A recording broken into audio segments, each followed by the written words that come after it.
జయధ్వని old age హోములో వృద్ధులకు భోజనాలు వడ్డిస్తుంది కోట రమాదేవి. ప్రియ సహోదరులారా, ఈ వృద్ధాశ్రము కంటిన్యూగా నడవాలంటే మీ యొక్క ప్రార్థన సహకారము చాలా అవసరం. మీరందరూ కూడా ప్రార్థన చేస్తారని హృదయపూర్వకంగా కోరుకుంటున్నాను.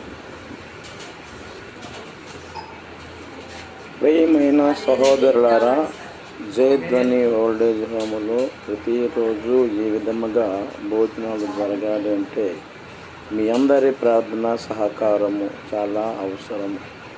కావున మీ అందరూ కూడా ప్రార్థన చేస్తారని హృదయపూర్వకంగా కోరుకుంటున్నాము. జయధ్వని ఓల్డేజ్ హోములో వృద్ధులకు భోజనాలు వడ్డిస్తుంది కోట రమాదేవి. ప్రియ సహోదరులారా, ఈ వృద్ధాశ్రము కంటిన్యూగా నడవాలంటే మీ యొక్క ప్రార్థన సహకారము చాలా అవసరం. మీరందరూ కూడా